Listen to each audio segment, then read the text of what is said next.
முதல்ல பாருங்க, ஒரு சின்ன குட்டி பாப்பா, அந்த மாதிரி பாப்பா, அந்த பாப்பா மட்டும்தான் வீட்டுல இருக்கு, வேற யாருமே வீட்டுல இல்ல, வீட்டுல எல்லாருமே வெளியே போயிட்டாங்க. அப்ப அந்த வீட்டுக்கு ஒரு போன் வருது, அந்த குட்டி பாப்பா அட்டன் பண்ணி பேசியிருந்தா எப்படி பேசியிருக்கும் பாருங்க. ஹலோ ஹலோ, ஆட் பேசுறது. நீங்க யார் செல்லம்? நான் காயத்ரி பேசுறேன். காயத்ரி குட்டிங்களா? என்ன படிக்கிறீங்க? நான் யூகேஜி படிக்கிறேன். யூகேஜியா?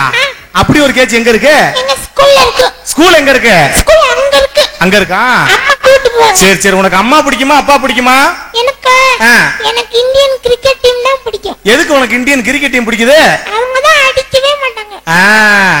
ஒன்னே மாதிரி ஆள்ல மேட்ச் பார்க்க வந்தா நம்ம இப்படி போய்க்கிருக்கு. சரி, மாமா கேக்குறதுக்கு கரெக்டா பதில் சொல்றீங்களா? அப்பா எங்கடா செல்லம்? அப்பாவா? அப்பா ஆபீஸ் போறேன்னு ஊர் சுத்த போயிட்டாரு. ஆபீஸ் போறேன்னு ஊர் சுத்த போயிட்டாரா? ஒவ்வொரு வீட்லயும் ஆம்பளையால அப்படிதான் குடும்பம் வழங்கும்.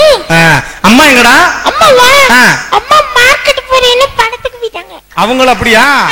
சரி, அதெல்லாம் நமக்கு தேவையில்லை. இது சொரிஞ்சுக்கிறேன். சொரிஞ்சுக்க, எனக்கு இல்ல பில் ஏறுது. சொல்ல. அண்ணன் எங்கடா செல்லம்? அண்ணனா?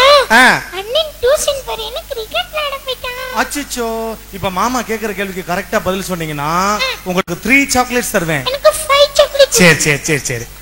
அக்கா எங்கடா செல்லம்? அக்காவா? கொக்கா கொக்கா. ஓஹோ, செருப்பு பிஞ்சிரும். போன வைடா நாயே. குழந்தைங்க எல்லாம் இந்த மாதிரி பேசுறது கேட்டுப்போம். இதுக்கு அடுத்து பாத்தீங்கன்னா, கிராமத்துல வயசான பாட்டி, 90 வயசு இருக்கும் அந்த கிழவிக்கு, தண்டட்டி போட்டுக்கிட்டு அந்த கிழவியை பார்த்தாலே ஊரே பயப்படும். அப்படிப்பட்ட ஒரு கிழவி ஒரு கிராமத்துல. அந்த வீட்லயும் பாருங்க, எல்லாருமே வீட்டை விட்டு வெளியே போயிட்டாங்க. ஒரு போன் கால் போன் வந்துச்சுன்னா நாங்க எல்லாருமே வெளியே போயிட்டோம் சொல்லிரு பாட்டின்னு சொல்லிட்டு அவங்க வீட்டுல எல்லாம் வெளியே போயிட்டாங்க. இந்த பாட்டி அதை புரிஞ்சுக்கிட்டு அந்த போன்ல எப்படி பதில் சொல்லுது பாருங்க. ஆறு இல்லையே, எல்லாம் வெளியே போயிட்டாங்க. என் பேர் கற்பாயி. எதுக்கு கத்துவேன்ற? மருமப்புல வேலைக்கு போய்க்குது. 8 மணிக்கு தான் வரேன். சனியில கத்தாத. பால்கறி முனிமாவா? பழைய பாக்கி குத்தாச்சு உனக்கு. தோட்ட பக்கத்தே அடிப்பேன், கத்தாத. சனியில கத்தாதேனா, அதாவது போன் டெட்னு சொல்றாங்கல்ல, அது இதுதான். இதுக்கு அடுத்து பாத்தீங்கன்னா, 18 பட்டிக்கும் பிரசிடென்ட் அவரு. வெள்ளையும் ஜல்லையும் போட்டுக்கிட்டு அவரை பார்த்தாலே ஊர்ல பெரிய மரியாதைக்குரியவரா இருப்பாரு. அவர்கிட்ட ஒரு சின்ன பேப்பர்ல போன் நம்பர் எழுதி கொடுத்து, நீங்க மெட்ராஸ் கோயம்பேடு பஸ் ஸ்டாண்ட் இறங்கின உடனே எய்த்தாப்ல உள்ள போன் பூத்துல போன் பண்ணுங்க, உங்க மாப்பிள்ள வந்து உங்களை கூட்டிட்டு போயிருவாருன்னு சொல்லி அனுப்புறாங்க. அவரும் பாபா முத மெட்ராஸ்க்கு அப்பதான் வர்றாரு. அவர் வந்து அந்த பஸ் ஸ்டாண்ட்ல உள்ள போன் பூத்துல என்ன அநியாயம் பண்றாரு பாருங்களேன். ஏப்பா நம்பரை கொண்டாப்பா.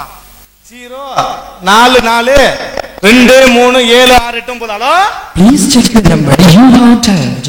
நான் வயசானவன், எதா இருந்தாலும் என்கிட்ட தமிழ்ல பேசு, இந்த இங்கிலீஷ்ல பேசுறவெல்லாம் என்கிட்ட வச்சுக்கிறாதமா. நீங்கள் டயல் செய்த எண் தயவு செய்து சரி பார்க்கவும். படிச்ச புள்ள நீ, அதான தமிழ்ல கரெக்டா சொல்லிவிட்ட. ஏலே நம்பர் சரியா பார்க்கலாம். 044237689. ஹலோ, நீங்கள் டயல் செய்த எண் தயவு செய்து சரி பார்க்கவும். உன்கிட்ட பேசுறதுக்கு நேரம் இல்லம்மா. பேசாம என் மாப்பிள்ள இருந்தா கூப்பிடு. நீ என்னத்துக்கு பேசிக்கிருப்ப? நீங்கள் டயல் செய்த எண் தயவு செய்து சரி பார்க்கவும். மரியாதை கெட்டு போகும். மரியாதை கெட்டு போக முடியும் உனக்கு. எந்த ஏரியால இருந்து போன் பண்ற? 18 பட்டிக்கு பிரசிடென்ட் நானு. நேத்தம் பொன்னாடி எல்லாம் போட்டு போட்டோல எடுத்துருக்காங்க. மரியாதையா மாப்பிள்ளைட்ட கொடு போன. நீங்கள் டயல் செய்த எண் தயவு செய்து செருப்பு பிஞ்சிருமடி, செருப்பு பிஞ்சிரும். எந்த ஏரியால இருந்து நீ எனக்கு போன் பண்ணிருக்க? வந்தனா உண்டு இல்லைன்னு நான் ஆக்கிருப்பேன்னு சொல்லி டம்மு டும்முன்னு அடிச்சு அந்த போன் பூத்தே உண்டு இல்லைன்னு ஆக்கிட்டு போற கேஸ்லாம் இருக்கு. நன்றி நன்றி.